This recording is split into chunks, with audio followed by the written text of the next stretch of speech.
Hello students, welcome eight दीक्षांत edutech. मैं दीपक शर्मा, आपका मैथ्स का टीचर। और आज के इस वीडियो में हम लोग शुरू करने वाले हैं पार्ट नंबर 5। टॉपिक वही है हमारा अलजेब्रिक एक्सप्रेशंस एंड आइडेंटिटीज। तो देखते हैं क्या क्या हम लोग कवर कर लिए हैं। स्पेशली पिछले पार्ट में हमने ये जो सेकेंड टॉपिक है जिसमें हम लोग अलजेब्रिक एक्सप्रेशंस को डिवाइड करना सीखे थे, उस पर हम लोग बात किए थे और मतलब डिवीज़न बेसिकली हमने सीखा था और उससे रिलेटेड कुछ न्यूमेरिकल्स किया था। लेकिन अभी भी हम लोग को इससे रिलेटेड कुछ न्यूमेरिकल्स करने हैं, ठीक है, ताकि ये एक्चुअली ये प्रैक्टिस वाला टॉपिक है, इसमें हमको ज़्यादा से ज़्यादा प्रैक्टिस करना ज़रूरी है इस डिवीज़न को समझने के लिए, सीखने के लिए, ठीक है। तो उसको अभी हम लोग इसमें करेंगे जो बचा हुआ था। और उसके बाद जो थर्ड टॉपिक है जिसमें हम लोग अलजेब्रिक आइडेंटिटीज़ की बात करेंगे कि अलजेब्रिक आइडेंटिटीज़ है क्या, इसका कॉन्सेप्ट क्या है और कहाँ कहाँ इसका यूज़ हम लोग करते हैं, इस पर थोड़ा चर्चा करेंगे हम लोग इस पार्ट में, ठीक है ना। तो शुरू करते हैं। जैसे ये क्वेश्चन था, इसको तो हमने ऑलरेडी कवर कर दिया था पिछले पार्ट में, ठीक है ना। तो इसको हम लोग अभी यहाँ नहीं कुछ करेंगे। और ये जो क्वेश्चन था जिसमें हम लोग को वेरीफाई करना था, तो इसको मैंने आप लोग को अच्छे से एक्सप्लेन ऑलरेडी किया हुआ है, बट इसमें से एक क्वेश्चन आई विल डू, ठीक है, ताकि आप लोग को अगर कोई कन्फ्यूजन रहा होगा तो क्लियर हो जाएगा। जैसे जिसमें से क्वेश्चन नंबर 2 की बात करते हैं। क्या लिख रहा है यहाँ पे, the factors of m square minus 5m plus 6 are m-2 and m-3।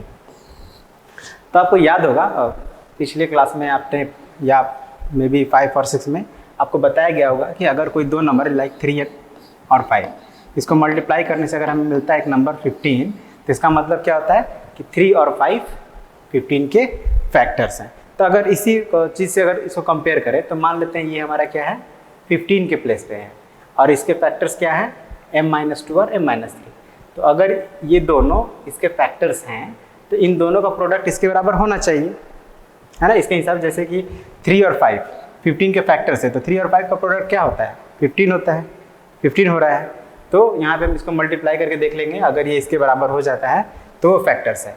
लेकिन हाँ, कभी कभी ये भी समझ लीजिए, जैसे अगर हम दूसरा एग्जाम्पल लेते हैं, 16 का एग्जाम्पल लेते हैं, तो 16 का एग्जाम्पल 2 और 4 दोनों होगा।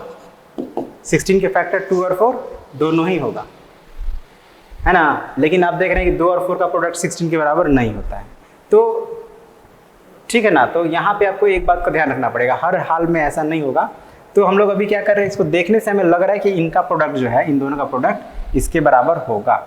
और अगर कन्फ्यूजन है तो हम लोग क्या कर सकते हैं, एक दूसरा तरीका क्या है, डिवाइड करके चेक कर सकते हैं। जैसे यहाँ 16 है, अब 2 16 का फैक्टर है, तो 16 में 2 से डिवाइड करेंगे तो क्या आएगा, हमको एक होल नंबर मिलेगा, कोई रिमाइंडर नहीं बचेगा। तो यहाँ भी हम लोग क्या करते हैं, इस जो एक्सप्रेशन दिया हुआ है उसको m-2 से डिवाइड करके चेक कर लेते हैं। Here m-2 m² minus 5m plus 6, तो मल्टीप्लाई करेंगे तो m टाइम्स हो जाएगा 2m, ये कैंसिल हो जाएगा, -5 + 2 -3m प्लस 6।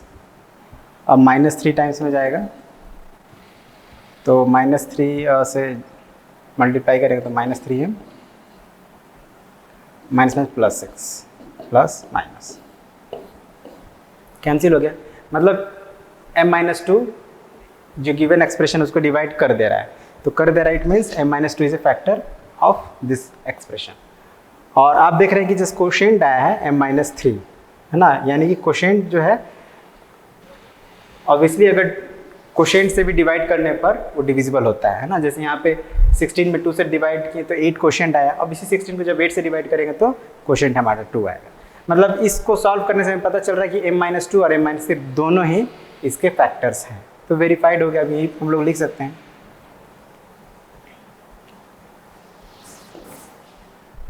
अब अगर लिखना हो तो क्या लिख सकते हैं clearly, m-2 into m-3 is equal to m² minus 5m plus 6। Thus, the factors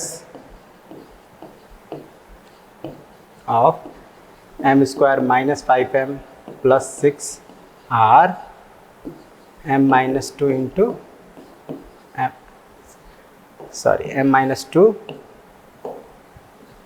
and m-3, अब यही हमको वेरीफाई करना था, तो वेरीफाई हो गया, ठीक है ना। जो हमने डिवाइड किया तो डिवाइड करने से पता चल जा रहा है कि दोनों ही एक्सप्रेशन ये मेन एक्सप्रेशन के फैक्टर्स हैं।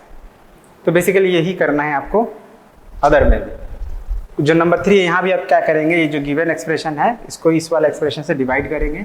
अगर वो डिवाइड हो जाता है, रिमाइंडर नहीं बचता है, तो it means it is verified. ठीक है, चलिए तो आगे बढ़ते हैं। अब नेक्स्ट क्वेश्चन है what should be subtracted from this expression so that this becomes it's factor. Okay, तो इस तरह क्वेश्चन आप पढ़े होंगे, आपको अगर याद होगा तो। हम लोग जैसे कुछ दूसरा नंबर लेते हैं, इसके जगह पे कोई बड़ा सा नंबर लेते हैं 35। अब हमें ये बताना कि 35 में क्या हम माइनस करें कि ये 8 का फैक्टर हो जाए, ठीक है ना, बिकम्स फैक्टर ऑफ 8।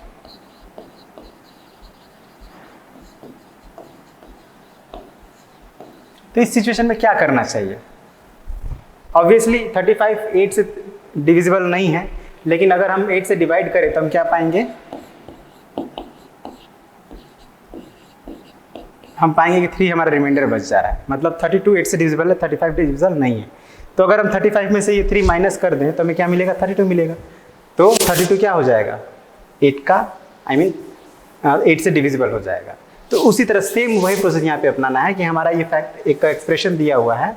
अब इस एक्सप्रेशन में ऐसा कौन सा एक्सप्रेशन को माइनस कर दिया जाए कि ये दिस वाला ये जो सेकंड एक्सप्रेशन है उससे डिविजिबल हो जाए, यानी उसका फैक्टर हो जाए। तो यहाँ भी हम लोग को क्या लग रहा है, क्या करना चाहिए, डिवाइड करना चाहिए। तो चलिए डिवाइड करते हैं। Here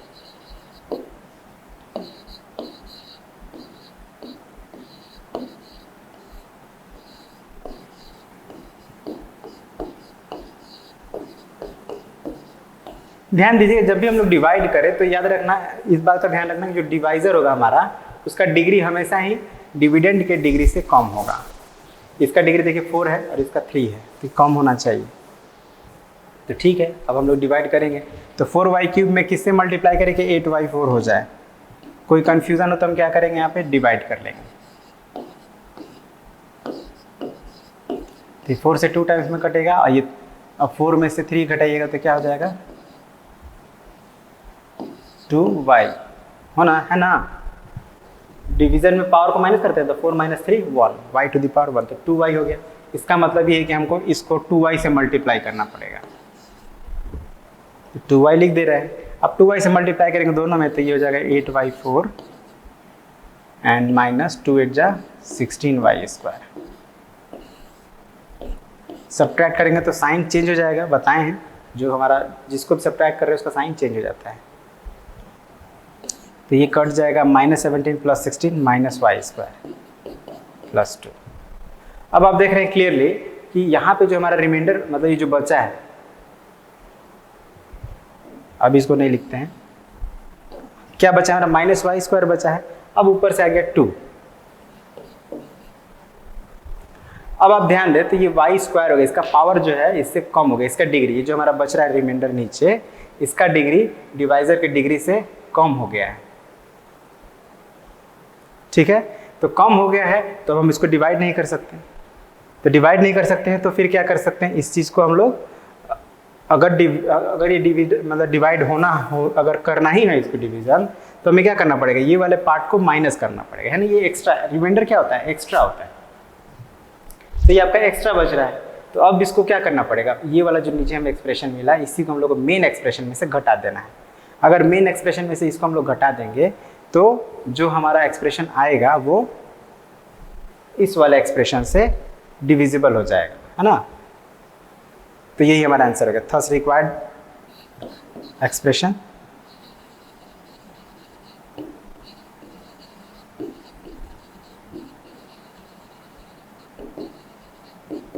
-y² + 2। ठीक है, ये हो गया हमारा आंसर। जो हमारा ये एक्सप्रेशन है, इसको हमने जिससे चेक करना है कि डिवाइड हो रहा है कि नहीं, उससे डिवाइड किए, और जो लास्ट में रिमाइंडर आया, इसी रिमाइंडर को अगर हम घटा देंगे मेन हमारा एक्सप्रेशन में से, तो जो आएगा आंसर वो ये वाला एक्सप्रेशन से डिविजिबल हो जाएगा। मतलब सब्ट्रैक्ट करने के बाद जो ये हमारा एक्सप्रेशन बनेगा वो इसका फैक्टर बन जाएगा। ठीक है, तो चलिए ठीक है, समझ गए होंगे। अब आगे बढ़ते हैं। Find whether the polynomial, this polynomial is completely divisible by this और नॉट। तो अगेन कंप्लीटली डिविजिबल होगा यानी रिमाइंडर नहीं बचना चाहिए। तो इसका क्या ऑप्शन है हमारे पास, हम इसको डिवाइड करें। ठीक है ना, आप किसी प्रोसेस से कर सकते हैं, हम लोग लॉन्ग डिवीजन मेथड से कर रहे हैं। तो चलिए इसको लिखते हैं।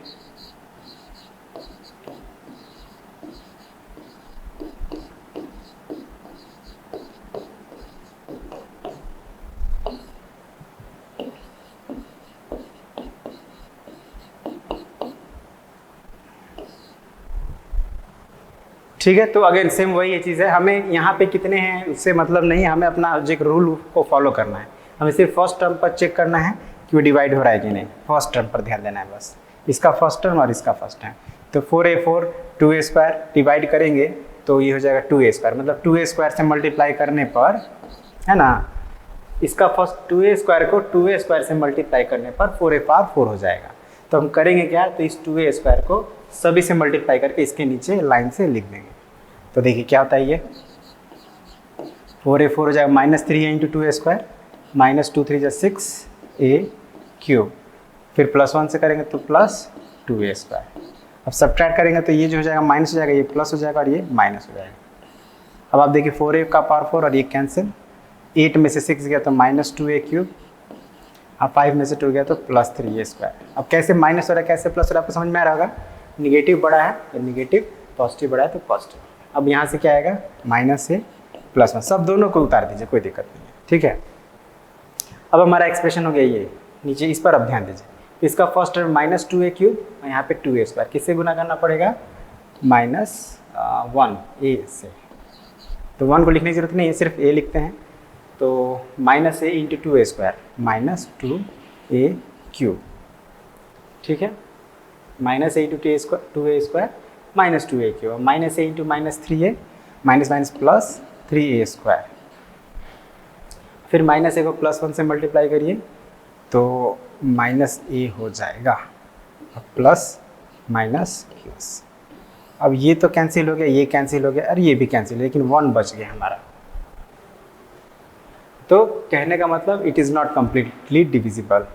तो यहाँ पे हम लिख देते हैं since reminder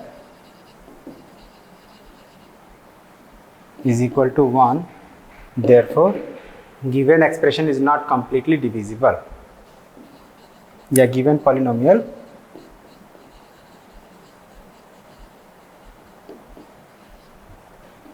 is not completely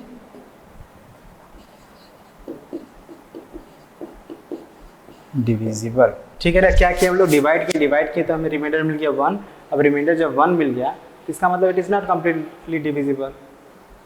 ठीक है, अब नेक्स्ट, अब ये केस बेस्ड क्वेश्चन है तो ये भी सिंपल ही है, पहले पढ़ते हैं इसको।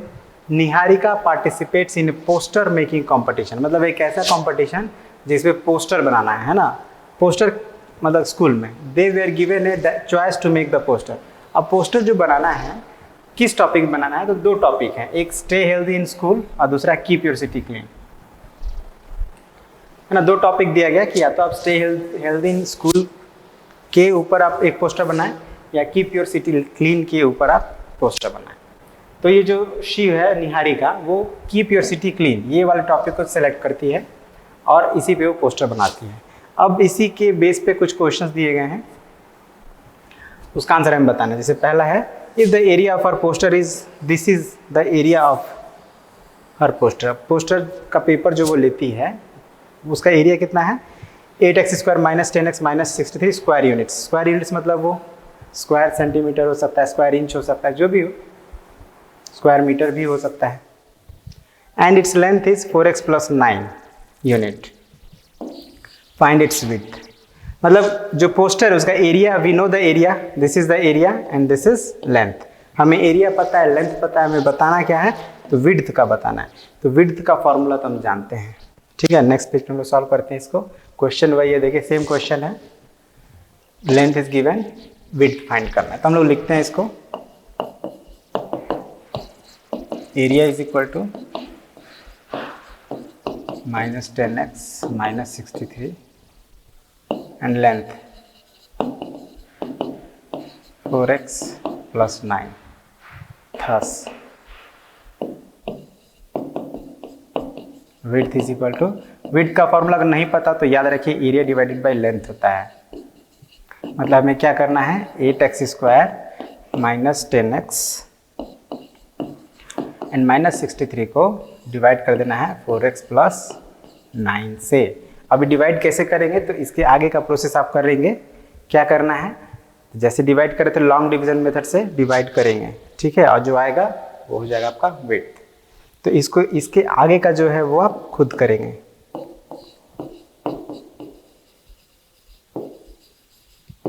ठीक है ना, डिवाइड करना है, जो आएगा वो आंसर हो जाएगा।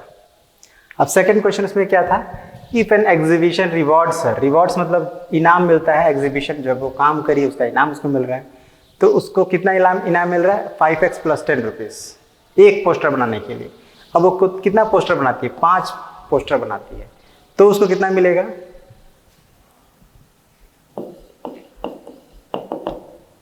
सो her earning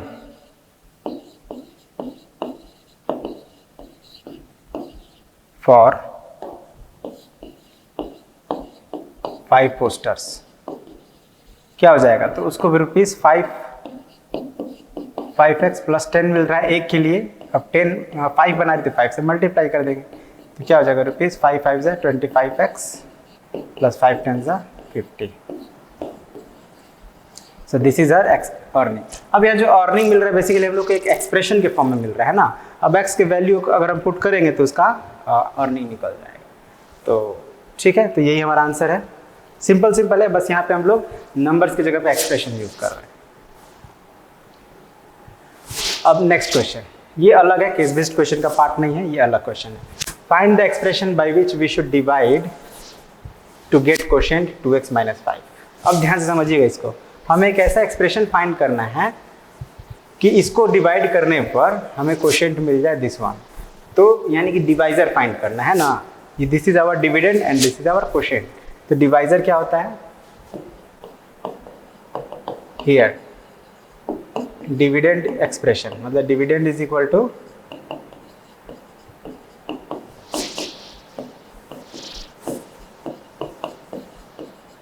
this is our dividend, और ये क्या है, क्वोशिएंट है 2x - 5। हम लोग जानते हैं कि क्वोशिएंट इंटू डिवाइजर, हम लोग क्या जानते हैं, quotient into divisor is equal to dividend, यही होता है ना, ये जानते हैं। तो डिवाइजर निकालने के लिए क्या करेंगे, डिविडेंड को डिवाइड कर देंगे क्वोशिएंट से, ये याद रखना है। डिवाइजर निकालने के लिए डिविडेंड को क्वोशिएंट से डिवाइड कर देंगे। तो यहाँ पे वही चीज़ को लिख देते हैं, thus this is our rough work, ध्यान रखिएगा, this is our rough work. तो डिवाइजर इज इक्वल टू क्या हो जाएगा, 2x⁴ - 5x³ - 2x² + 3x + 5। अब इसको किससे डिवाइड करना है, 2x - 5। कैसे करेंगे, तो वैसे ही करेंगे जैसे हम लोग हर बार कर रहे हैं। इसको बीच में रखना है, इसको किनारे रखना है और डिवाइड कर देना है, जो आएगा वही हो जाएगा हमारा डिवाइजर। ठीक है, सिंपल है। अब नेक्स्ट अलजेब्रिक आइडेंटिटीज। ठीक है, तो मतलब हमने लगभग डिवीजन बेस्ड बहुत सारे क्वेश्चंस कर लिए हैं। अब आपको थोड़ा प्रैक्टिस करना है इससे रिलेटेड। अगर और भी कुछ क्वेश्चंस आपको मिलते हैं तो आप उन्हें भी करें, प्रैक्टिस करें। जितना ज़्यादा प्रैक्टिस करेंगे उतना ही आपके लिए ये डिवीजन और मल्टीप्लिकेशन ईजी हो जाएगा। अब ये जो न्यू टॉपिक इस पर बात कर लेते हैं, ये हमारा अलजेब्रिक आइडेंटिटीज़ क्या होता है। अलजेब्रिक एक्सप्रेशन तो हम लोग उस समय से पढ़ रहे हैं। अब अलजेब्रिक आइडेंटिटीज़ क्या होता है, तो डिफिनेशन लिखा है, an equality which is true for all the values of variable involved in it is called algebraic identity। ये बात याद रखना है सबसे पहले कि एक इक्वालिटी है। अब इक्वालिटी इक्वेशन समझ सकते हैं आप, ठीक है ना। मतलब एक इक्वालिटी है जो सही हो हर एक वैल्यूज़ के लिए। जो x का या जो वेरिएबल है उसमें जो भी आप उसका वैल्यू पुट करते हैं सभी वैल्यूज़ के लिए वो ट्रू हो जाए, तो ऐसे इक्वालिटी को अलजेब्रिक आइडेंटिटीज़ कहा जाता है। अब क्या ऐसा भी है कि सभी वैल्यूज़ के लिए ट्रू ना हो? पहले उसको समझते हैं। जैसे सपोज कीजिए आपने लिखा 4x + 5 = 30, ठीक है ना। ये आपने एक इक्वालिटी बनाया। इक्वालिटी को आप इक्वेशन समझ सकते हैं, ठीक है ना। ये एक इक्वेशन बनाया, आपने पढ़ा होगा, इसको हम लोग लीनियर इक्वेशन कहते हैं।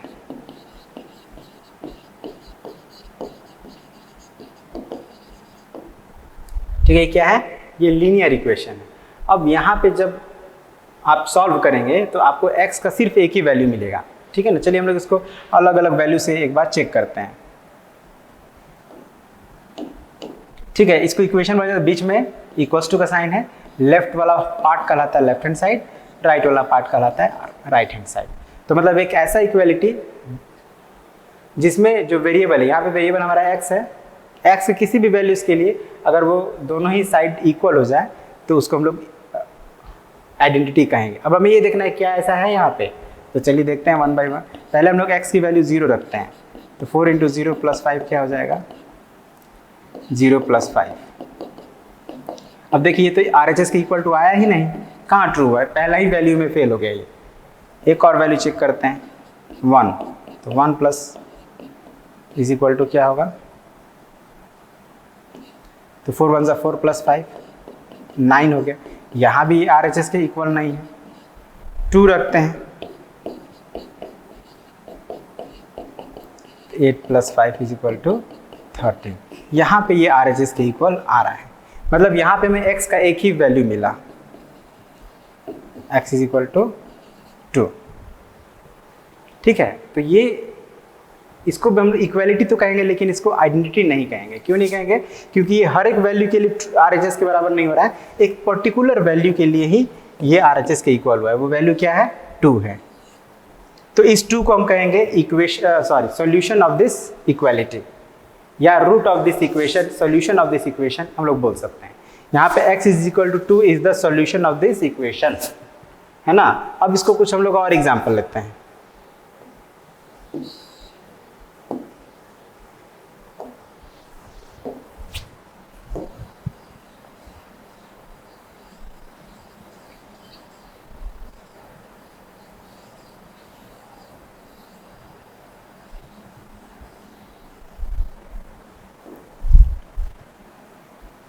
ऐसे x + 2 x - 2 x² - 4, ठीक है। ये एक इक्वालिटी है ये भी। अब यहाँ पे आप ध्यान दीजिए, इसमें भी है हमारा ये लेफ्ट हैंड साइड और ये राइट हैंड साइड है। तो पहले हम लोग लेफ्ट हैंड साइड को सॉल्व करते हैं, x + 2। अब हम क्या करेंगे, यहाँ पे x का कोई भी वैल्यू जैसे 0 रख देते हैं, तो 0 + 2 क्या हो जाएगा, और 0 - 2 क्या होगा? तो 2 × -2 -4 हो गया।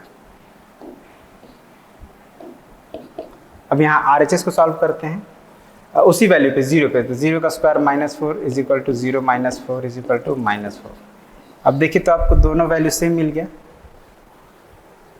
जब आपने 0 रखा लेफ्ट हैंड साइड में राइट हैंड साइड में, दोनों ही सिचुएशन में we got the same answer. अब हम लोग कोई दूसरा वैल्यू रखते हैं, 1 रखते हैं, तो x की जगह पे 1 रखेंगे तो 1 + 2 क्या हो जाएगा? 3, और 1 - 2 क्या हो जाएगा? -1, कि क्या हो गया? -3 हो गया। और RHS क्या होगा? ठीक है, बातों को ध्यान दीजिएगा, हम लोग लिख नहीं रहे इसलिए कि स्पेस कम है। अब यहाँ भी हमें 1 रखना है, ठीक है ना। तो 1 का स्क्वायर क्या होगा? 1 ही होगा, -4 कितना हो गया? -3। यहाँ भी आपको क्या मिला? सेम वैल्यू मिला, ठीक है ना। यहाँ पे आपने 2 वैल्यू रखा, दोनों ही वैल्यू में आपको सेम, मतलब LHS और RHS का जो आंसर आया वो सेम ही आया, है ना। यहाँ पे -4 आया, यहाँ -3, उससे मतलब नहीं है। यहाँ पे LHS और RHS दोनों का वैल्यू सेम आया, यहाँ भी जो भी आया LHS और RHS का दोनों सेम ही आया। कोई एक और चलिए एग्जाम्पल लेते हैं, 2 रखते हैं x की जगह पे, तो 2 + 2 क्या हो जाएगा? LHS 4 हो जाएगा, × 2 - 2 0 हो जाएगा, तो 4 - 0 0 हो गया। 2 और 2 4, 2 - 2 0, तो 4 × 0 0। और RHS क्या होगा, यहाँ पे हम लोग को 2 रखना है, तो 2 का स्क्वायर क्या होता है 4 - 4 0। यहाँ भी आपको जो भी वैल्यू मिला सेम मिला। तो आप क्या देख रहे हैं कि यहाँ पे ये जो इक्वालिटी है x के सभी वैल्यू के लिए हर बार सेम ही रिजल्ट दे रही है। तो ऐसे ही इक्वालिटी को हम लोग क्या कहेंगे, अलजेब्राइक आइडेंटिटी कहेंगे। ठीक है, समझ गए। तो इस तरह से बहुत सारे आइडेंटिटीज हैं, है ना। लेकिन हम लोग क्या करेंगे, सभी आइडेंटिटीज की बात नहीं करेंगे, जो मोस्टली यूज्ड आइडेंटिटीज है अभी आपके लेवल के लिए या आगे भी आपको वो यूज हमेशा आते रहेगा, उसका हम लोग अभी बात करेंगे। ठीक है ना। तो वो कौन कौन सा है थोड़ा देख लेते हैं। स्टैंडर्ड आइडेंटिटीज तो आपने सुना भी होगा, most common a + b to the whole square, और ये किसके बराबर होता है, तो a² + 2ab + b²। ठीक है, ये एक आइडेंटिटी है और इसमें a और b का कोई भी वैल्यू आप पुट करेंगे तो लेफ्ट हैंड साइड और राइट हैंड साइड हमेशा आपको इक्वल मिलेगा। लेकिन इसको हम लोग चलिए प्रूफ करते हैं। तो LHS = क्या है हमारा,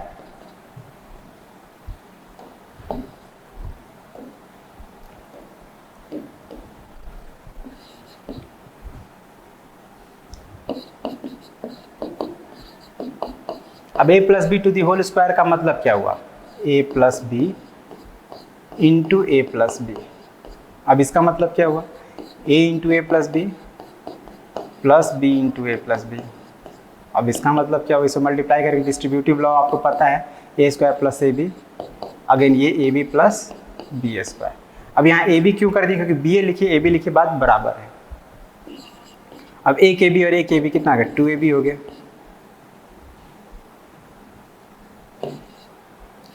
प्लस b², यही ना हमारा राइट हैंड साइड है जी। तो ये क्या हो गया, वेरीफाइड हो गया या कहीं प्रूव्ड हो गया। तो हमने पहला आइडेंटिटी प्रूव कर लिया। एक और आइडेंटिटी है a - b to the whole square is equal to a² - 2ab and plus b²। तो ये मैं क्या करता हूँ, आपके लिए छोड़ देता हूँ, क्योंकि सेम इसी प्रोसेस से आप इसको प्रूव कर देंगे। प्रूव योरसेल्फ, सेम इसी स्टेप को फॉलो करना है, केवल प्लस की जगह माइनस हो जाएगा और आप इसको प्रूव कर लेंगे। ठीक है, तो इसको आप करिए खुद। और भी कुछ आइडेंटिटीज हैं, जैसे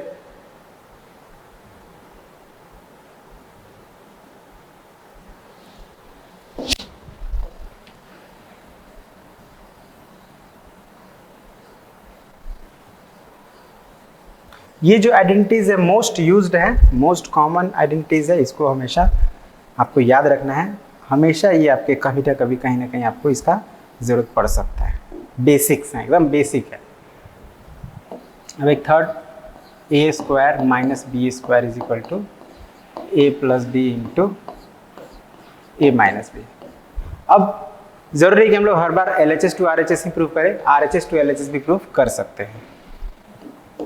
वैसे LHS टू RHS भी हो जाएगा, बट RHS करते हैं भी, कंफ्यूजन नहीं रखना है। ठीक है, क्या हो गया, a × a - b + b × a - b, गुणा करेंगे a² - ab + ab - b²। कैसे होगा, प्लस और minus minus plus minus minus b × b b²। अब देखिए -ab + ab कैंसिल हो गया, तो क्या बचा, a² - b²। ये हो गया आपका लेफ्ट हैंड साइड प्रूव्ड। तो मैंने 3 आइडेंटिटीज आपको बताया, इन तीनों को आपको हमेशा ध्यान रखना है। आप क्या करें इस पार्ट में, यही 3 आइडेंटिटीज पे वर्क करें। आपने आइडेंटिटी समझ गया, अलजेब्रिक आइडेंटिटी क्या होता है, और 3 तरह के आइडेंटिटीज को भी मैंने बताया। कुछ और आइडेंटिटीज हैं लेकिन उसको मैं नेक्स्ट पार्ट में कवर करूँगा। ठीक है, और उससे रिलेटेड न्यूमेरिकल्स भी हम लोग नेक्स्ट पार्ट में करेंगे। तो आज के इस वीडियो में हम लोग आज का ये वीडियो यहीं पे एंड करते हैं और मिलते हैं अगले पार्ट में। Okay, so thank you very much and have a nice day.